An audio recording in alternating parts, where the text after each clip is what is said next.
सियावर राम जय जय राम, मेरे प्रभु राम जय जय राम। जय मंगल भवनीय मंगल हारी, द्रवहु सो दशरथ अजिर बिहारी। दीन दयाल विरुद्ध संहारी, हरहु नाथ मम संकट भारी। जय श्री राम। मैं ईशु हरवानी तुलसी की माला गंगा दर्शन से रोज आपको गंगा दर्शन लाइव दिखाता हूँ, वह पंचांग बताता हूँ। आज का शुभ पंचांग वैशाख मासे शुक्ल पक्षे नवमी शुक्रवार, विक्रम संवत 2081, तद अनुसार 17 मई 2024। आज नवमी प्रातः लगभग 9 बजे तक की है, तत्पश्चात दशमी। आज का विशेष दिन रवि योग। ये था संक्षेप में आज का पंचांग। कल हमने कथा का जो विस्तार बीच में छोड़ा था, विघ्नेश्वरी अयोध्या में, उसका आगे का प्रसंग। जिसको बहुत मान मिलता है उसके पुण्य का नाश होता है, और जिसको जगत में कुछ अपमान होता है उसके पाप का नाश। जिसको बहुत मान मिलता है उसे पुष्य का नाश होता है, और जिसका जगत में कुछ अपमान होता है उसके पाप का नाश होता है। कदाचित तुम्हारा कोई अपमान करे तो हृदय जलाना नहीं, मन को समझाना कि आज मुझे लाभ हुआ है, मेरे पाप घटे हैं। मैंने कथा में सुना है कि कोई अपमान करे तो पाप का नाश होता है। कौशल्या जी ने दासी को मान दिया, दासी को बहुत आनंद हुआ, परंतु वह मान पचा न सकी। वह वहां से जा रही थी, उसको रास्ते में मंथरा मिली। उसको खूब आनंद में देखकर मंथरा ने पूछा, तू आज किस कारण इतने आनंद में जा रही है? राम का अभिषेक होना है, ऐसा जानकर सबको अतिशय आनंद हुआ, परंतु देवताओं को दुख हुआ। इसका एक कारण था, उन्होंने सोचा कि आने वाला कल राम गद्दी के ऊपर बैठेंगे तो फिर रावण को कौन मारेगा। इस राक्षसों का भय तो बहुत अधिक बढ़ गया है। उन देवताओं ने विघ्नेश्वरी देवी को बुलाया और बुलाकर कहा, तुम अयोध्या में जाकर राम जी के राजाभिषेक में विघ्न करो। राम जी को तो सुख दुख कुछ भी होता नहीं, वह आनंद स्वरूप है। विघ्नेश्वरी ने विचार किया, मैं कहाँ जाऊं, किस में प्रवेश करूं। यह विचार करते हुए उसकी नजर मथुरा पर पड़ी, और मथुरा में ही उसने प्रवेश किया। मथुरा के हृदय में मत्सर प्रकट हुआ। उसने विघ्न करने का निश्चय किया। कौशल्या ने मेरा सम्मान नहीं किया, सबको दिया, परंतु मुझको कुछ नहीं दिया, इसलिए राम का राजा अभिषेक में विघ्न करूंगी। मथुरा के पास गई, जाकर उसने नाटक आरंभ किया और रोने लगी। कितने ही माताएं ऐसी होती हैं कि उनको नकली रूप में रोना भी आता है। ऐसी होती हैं कि दूसरों को ऐसा लगने लगे कि ये बहुत दुखी है। वे कोई दुख से नहीं रोती, परंतु रोने की उसके पास कोई कला होती है। ये माताएं लौकिक व्यवहार में ही जाती हैं तो आंखों में आंसू बहाती हैं। क्या कोई संबंध की प्रगाढ़ से कोई रोती है? वे तो वहां जाकर नाटक ही करती हैं। कैकेयी के आगे मथुरा ने वही स्त्री चरित्र किया, आंखों में आंसू निकाल लिए। मथुरा कपट से रोने लगी। वह क्या कोई दुख से रो रही थी, संबंधी बनकर रो रही थी। उसका तो सब नाटक ही था। कैकेयी को आश्चर्य हुआ कि मथुरा से पूछा, तू क्यों रो रही है? तुझे क्या हो गया? लक्ष्मण ने तुझे कोई सजा दी है क्या? तू बहुत बोलने वाली है, इसलिए कदाचित तुझे लक्ष्मण के ने सजा दे डाली मालूम होती है। कैकेयी मथुरा से बार बार पूछती थी, परंतु मथुरा बोलती ही नहीं थी, जोर जोर से प्रश्वास छोड़ती थी। कैकेयी ने कहा, तू बोल तो सही, तुझे क्या हो गया है, क्यों रो रही है? मेरे राम तो कुशल है ना, दशरथ महाराज तो आनंद में है ना। कुशल राम महिपाल। कैकेयी का राम जी में अतिशय प्रेम था, इसलिए कैकेयी ने मथुरा से पूछा कि तू क्यों रो रही है? मेरे राम को तो कुछ नहीं हो गया है। स्त्री को पुत्र की अपेक्षा पति में समस्त प्रेम होना चाहिए, ऐसा शास्त्र में लिखा है। पतिव्रता स्त्री पुत्र की अपेक्षा समस्त प्रेम पति को रखती है, पति में रखती है।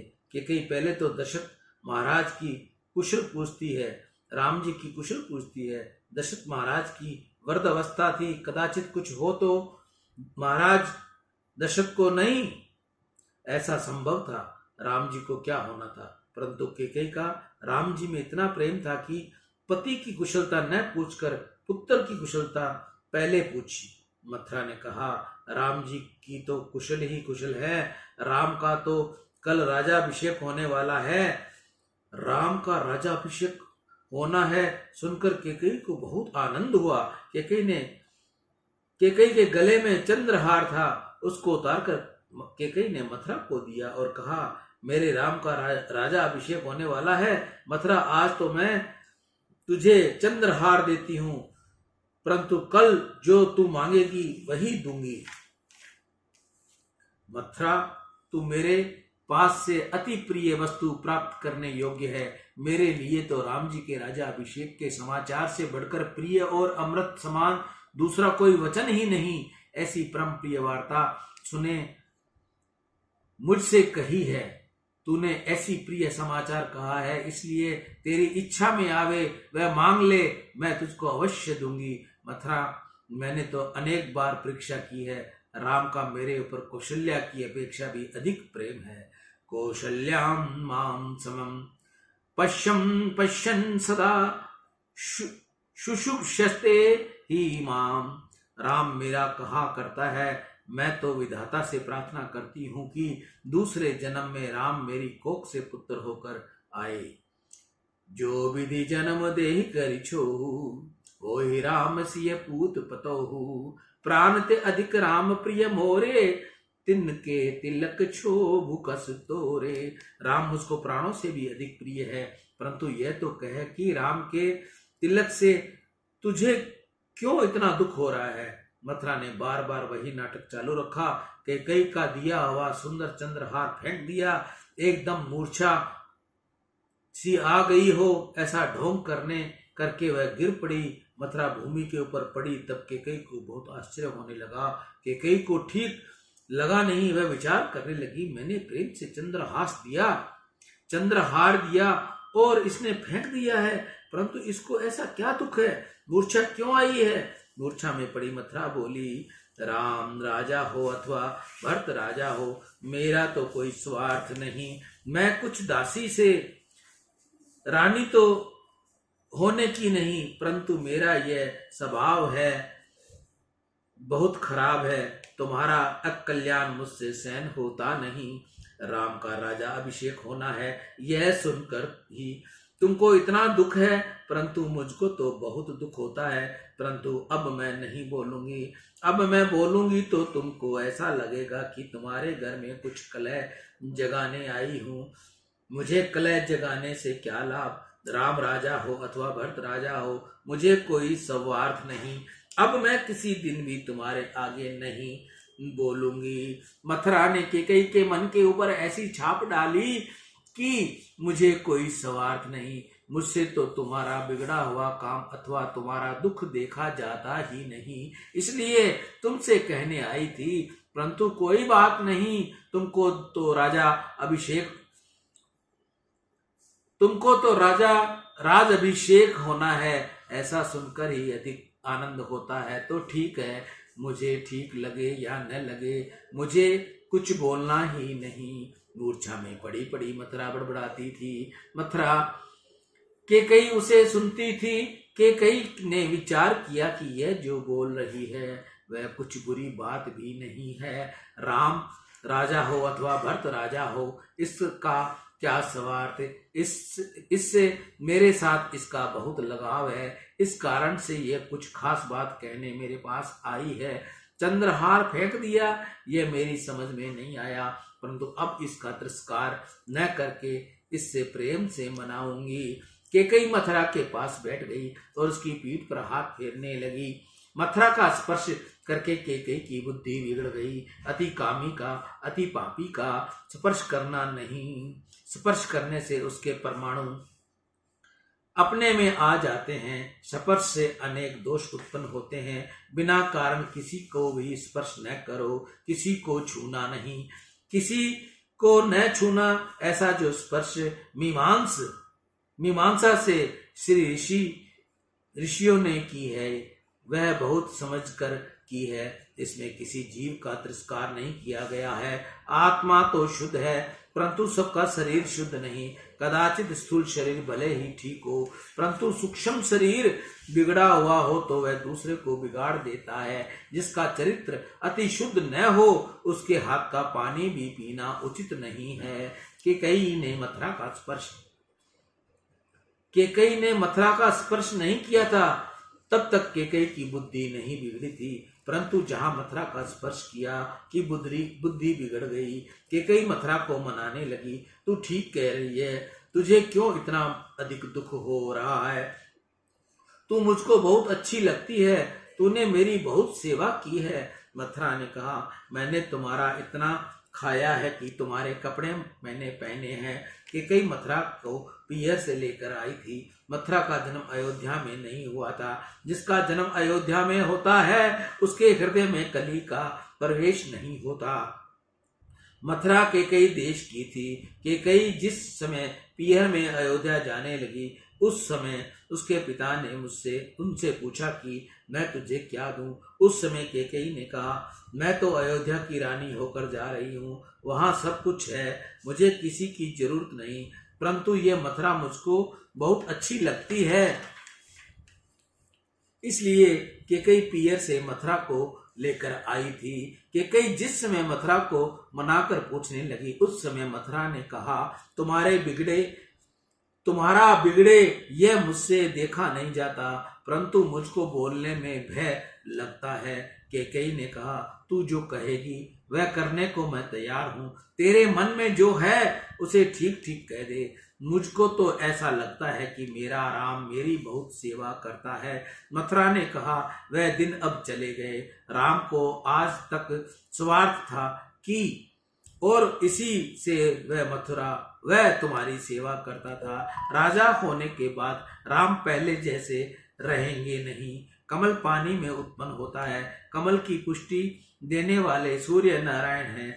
फिर भी जब कमल पानी से अलग होता है, तब सूर्य नारायण ही उसको सुखा डालते हैं। कमल पानी में हो तब तक सूर्य नारायण उसे पुष्टि देते हैं। राम जब तक राजा हुए नहीं थे, तब तक तुम्हारी सेवा करते थे, परंतु आने वाले कल राम ने राजा होने पर तुम आशा रखना नहीं कि ये तुम्हारी सेवा करेगा। मैं तुमसे ठीक कहती हूँ, यह सब कौशल्या की करतूत है। कौशल्या ने कपट किया है। राजा तुम्हारे अधीन है, वह कौशल्या को तनिक भी सुहाता नहीं। कौशल्या सोचती है कि सब मेरी सेवा करते हैं, परंतु इस केकई को बहुत अभिमान है कि राजा इसके अधीन है, इससे मेरी सेवा में वह रहती नहीं। उस कांटे को निकालने के लिए ही कौशल्या ने कपट किया है। भरत और शत्रुघ्न ननिहाल में हैं और कल ही राम का अभिषेक होने को है। इसका क्या अर्थ होता है उसका तुमने कुछ विचार किया? तुमको तो खाना पीना और पलंग में सोने रहना ही अच्छा लगता है। कामी राजा मुख से मीठे होते हैं और मन से मेले होते हैं। राजा दशरथ तुम्हारे महल में आते हैं और तुमको ऐसा बतलाते हैं कि तुम इनको बहुत प्यारी हो, परंतु तुम्हारा कहा तो वे कुछ करते नहीं। वे तो कौशल्या जी जो कहती हैं वही करते हैं। स्त्री को किसी दिन पति की निंदा सुननी नहीं चाहिए। स्त्री को किसी दिन पति की निंदा नहीं सुननी चाहिए। मथुरा ने महाराज दशरथ की बहुत निंदा की। केकई वह सुनती रही। मथुरा की हिम्मत बढ़ गई। वह आगे कहने लगी, राजा दशरथ कपटी हैं, मन मलिन मुंह मीठे हैं। कौशल्या के कहने से ही भरत को ननिहाल भेजा है। रोज रात को महाराज दशरथ तुम्हारे महल में आते हैं, परंतु आज तक किसी दिन तुमको खबर दी है कि राम का अभिषेक होना को है। 14-15 दिन में राजा अभिषेक की तैयारियां हो रही हैं और तुमको आज ही खबर पड़ी है। ये कपट है।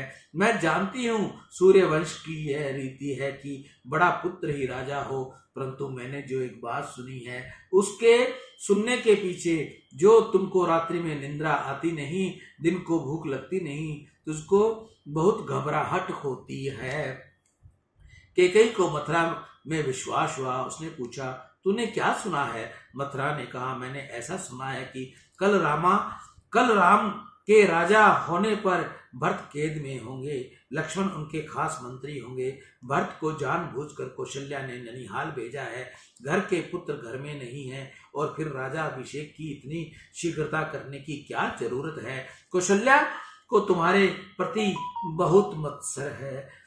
मथुरा ने पुराणों की अनेक बातें कैकेयी को सुनाई। चोट किस रीत से त्रास देती है वह कैकेयी के मन में आए, इसलिए कहा, मैंने तो ऐसा सुना है कि कल राम का राजा अभिषेक हुए पीछे तुम्हें अयोध्या में रहना होगा, तो कौशल्या के घर पानी भरना होगा। कौशल्या की दासी होकर ही तुम्हें अयोध्या में रह सकेगी।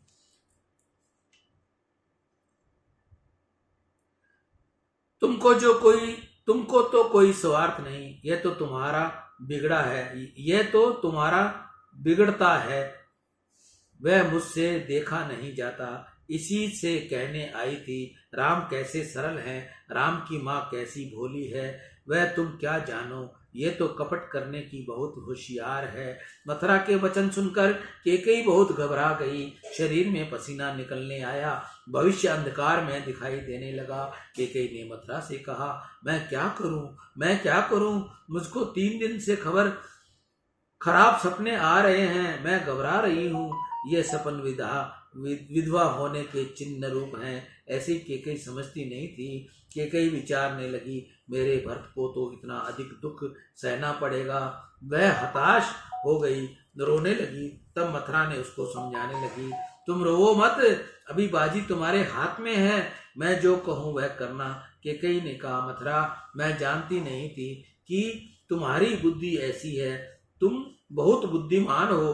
तुम अब मुझे कुएं से गिरने को कहोगी तो मैं कुएं में गिर जाऊंगी, मैं तुम्हारे अधीन हूँ, तुम जो कहोगी वही करने को मैं तैयार हूँ।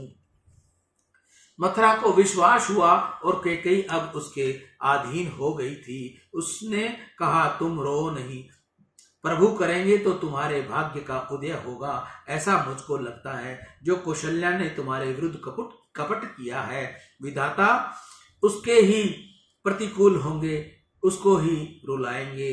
एक बार तुमने मुझसे बात कही थी कि महाराज दशरथ के पास तुम्हारे 2 वरदान बाकी छाती स्वरूप रखे हुए हैं, वह दोनों वरदान मांगकर आज तुम अपनी छाती ठंडी करो। एक बार देवता और दानवों के बीच युद्ध हुआ, उस समय आकाशवाणी हुई कि जिसके पक्ष में अयोध्यापति राजा दशरथ होंगे वह जीतेगा। यह सुनकर पवन देव एकदम महाराज दशरथ के पास पहुंच गए और युद्ध में विधाताओं की सहायता करने के लिए प्रार्थना की। महाराज दशरथ ने देवताओं की मदद करने गए, साथ में रानी कैकेयी भी थी। कैकेयी बहुत सुंदर थी, वह बहुत बहादुर भी थी। राजा दशरथ का दानवों के साथ तुमुल युद्ध हुआ, इसके कारण महाराज दशरथ की रथ की धुरी टूट गई और रथ गिरने का समय आया। कैकेयी ने वह देखा, उसने तुरंत ही धुरी की जगह समय की ब्रज जैसी सीधा हाथ 2 पहियों के बीच में डाल दिया और रथ को टिकाए रखा। महाराजा दशरथ ने दानवों को पराजित किया। कैकेयी के पराक्रम से महाराज बहुत प्रसन्न हुए और रानी को 2 वरदान मांगने को कहा। तब कैकेयी ने महाराज दशरथ से कहा, वरदान हमारी छाती रूप में आपके पास ही रहें, मुझको जब इच्छा होगी तब कुछ ऐसा अवसर आएगा तब मैं मांग लूंगी। अब महाराज दशरथ ने कहा, ठीक है, तुम जब मांगोगी तब तुमको दे दूंगा। मथुरा ने इन 2 वरदानों की याद दिलाते हुए कैकेयी से कहा, अब बाजी तुम्हारे हाथ में है, आज अवसर आया है, तुम राजा से वे 2 वरदान मांग लो। कैकेयी भोली थी, उसने मथुरा से पूछा, वरदान में मैं क्या मांगू? मथुरा ने कहा, अभी क्या मांगना है यह सब भी मुझे समझाना पड़ेगा, तुमको भी अकल नहीं है, विचार करके योग्य लगे वह मांग लो। कैकेयी ने कहा, तुम जैसा समझाओगी वैसा ही मांगूंगी, तुम कहोगी वही करने को मैं तैयार हूं। मथुरा ने कहा, महाराज दशरथ आज महल में आए तब दोनों वरदान मांग लो। प्रथम वरदान मांगो कि राम अभिषेक की जो तैयारी हुई है उससे मेरे भरत का राजा अभिषेक करो। दूसरा वरदान राम वनवास का मांगो, जिससे कौशल्या ने जिससे कौशल्या ने तुम्हारे साथ कपट किया है उस कौशल्या का पुत्र वन में जाए। मैंने सुना है कि 14 दिन से राम राजा अभिषेक की तैयारी चल रही है, परंतु राजा ने तुमको इसकी बात सामान्य रूप से भी नहीं बताई, इसलिए तुम 14 वर्ष का राम वनवास मांगो। मथुरा ने ये कर्म सुनाया कि पहले भरत के लिए राज मांग लो और दूसरे वरदान में राम वनवास का मांग लो। मथुरा जानती थी कि महाराज दशरथ का राम में अतिशय प्रेम था कि कहिए राम वनवास का वरदान प्रथम मांगे और कदाचित महाराज दशरथ को मूर्छा आ जाए तो भरत राजा अभिषेक का वरदान मांगने से ही रह जाएगा।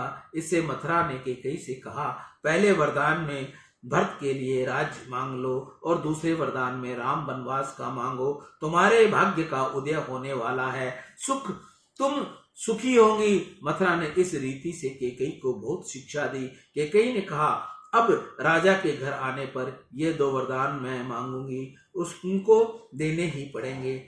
मुझसे कहा है कि जो मांगोगी वही दूंगा। 2 वरदान थाती स्वरूप मैंने रखे हैं। मथुरा कैकेयी को समझाने लगी, उतावली से काम बिगड़ता है, बहुत सावधान होकर काम करना है। महाराजा दशरथ को तुम सीधे सीधे कहोगे कि राम को वनवास दे दो तो वह कभी राम को वन में भेजेंगे नहीं। तुमको बराबर कपट करना पड़ेगा तो ही अपना काम बनेगा। कैकेयी ने पूछा, मुझे कपट करना है, ये वह किस प्रकार से करना है? कैकेयी भोली थी, वह मथुरा के अधीन हो गई। मथुरा ने समझाया, प्रारंभ किया, प्रथम तो इस कुमकुम तिलक को छुट्टी दो। शास्त्र में लिखा है कि चाहे जितना दुख का प्रसंग आए तो भी सौभाग्यवती स्त्री कुमकुम तिलक का तनिक भी अपमान न करे। फिर भी मथुरा ने ऐसा सिखाया कि कुमकुम तिलक को छुट्टी दो, वस्त्र आभूषण को फेंक दो, काले वस्त्र पहनो, को भवन में घुस जाओ और धरती के ऊपर पड़ जाओ। महाराज दशरथ आकर तुमको मनाएंगे कि कैकेयी तू मांगेगी वही दूंगा, परंतु मांगना नहीं, वे तो मन के मेले हैं। प्रारंभ में ऐसा बोलेंगे, परंतु तुम राम वनवास का वरदान मांगोगी, वह तुमको नहीं देंगे। राजा दशरथ सब कुछ दे सकते हैं, परंतु राम को आंखों से दूर नहीं कर सकते। वे बारंबार तुमको मनाएंगे, तुम्हारे चरणों के ऊपर हाथ फेरे, परंतु एक अक्षर भी बोलना नहीं। राजा को आंख उठाकर देखना भी नहीं, उसका तिरस्कार करना कि मेरे साथ बात मत करो। तुम कौशल्या के घर जाओ, राजा दशरथ अनेक प्रकार से तुमको मनाएंगे, परंतु तुम मानना नहीं। वह तुमसे कहेंगे मांगो, तुम जो मांगोगी वही देने को तैयार हूं। राजा को रंक बना दूं, रंक को राजा बना दूं, परंतु एक अक्षर भी मुंह से निकालना नहीं। बहुत व्याकुल हुए महाराज दशरथ अब ऐसा बोलेंगे कि मैं राम की सौगंध खाकर कहता हूं कि तुम जो मांगोगी वही तुमको दूंगा, तब ही मांगना। राम शपथ में राजा को बांधने के उपरांत ही तुम वरदान मांगना, नहीं तो राजा मुकर जाएंगे। सियावर राम जय जय राम, मेरे प्रभु राम जय जय राम। जय मंगल भवन अमंगल हारी, द्रवहु सुदशरथ अजर बिहारी। दीन दयाल विरुद्ध संहारी, हरहु नाथ मम संकट भारी।